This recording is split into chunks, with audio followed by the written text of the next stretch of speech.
ఒకప్పుడు తెలుగులో top heroine గా రకుల్ ప్రీత్ సింగ్ ఒక వెలుగు వెలిగిన విషయం తెలిసిందే. మహేష్ బాబు, ఎన్టీఆర్, అల్లు అర్జున్, రామ్ చరణ్ వంటి స్టార్ హీరోస్ సరసన నటించి మంచి గుర్తింపు తెచ్చుకుంది ఈ బ్యూటీ. తెలుగులో నెంబర్ 1 హీరోయిన్ గా ఒక వెలుగు వెలిగిన రకుల్ వరుస ఫ్లాప్లతో డీలా పడింది. కోలీవుడ్, బాలీవుడ్ లో కొన్ని సినిమాలో నటించినప్పటికీ అక్కడ ఆమెకు సరైన హిట్ మాత్రం దక్కలేదు.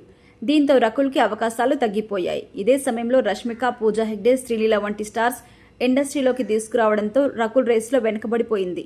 ఫోటోషూట్స్, జిమ్ వీడియోస్తో గ్లామరస్ గా కనిపించినా కూడా ఫలితం లేదు. రకుల్ ప్రీత్ సింగ్ ఈ మధ్య తరచూ వార్తల్లో నిలుస్తున్నారు. ముఖ్యంగా పెళ్లి తర్వాత ఆమె సోషల్ మీడియాలో ఎక్కువగా కనిపిస్తున్నారు.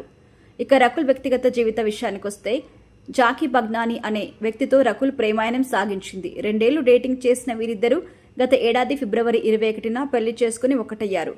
గోవాలో అతి తక్కువ మంది సన్నిహితుల మధ్య రకుల్ తన ప్రియుడిని వివాహం చేసుకుంది. పెళ్లి తర్వాత రకుల్ ఒక్క సినిమాకి కూడా గ్రీన్ సిగ్నల్ ఇవ్వలేదు. ఇదిలా ఉంటే రకుల్ ప్రీత్ సింగ్ తాజాగా ఒక ఇంటర్వ్యూలో పాల్గొన్నారు. ఈ సందర్భంగా ఆమె కీలక విషయాలు వెల్లడించారు. తాను హైదరాబాద్లో కొనుగోలు చేసిన ఇల్లు గురించి అడిగిన ప్రశ్నకి ఆమె సూటిగా సమాధానమిచ్చారు. పొలిటికల్ లీడర్స్ ఆమెకు ఈ ఇల్లుని గిఫ్ట్గా ఇచ్చారనే ఆరోపణలు కూడా వినిపించాయి. తాజాగా దీనిపై రకుల్ క్లారిటీ ఇచ్చింది.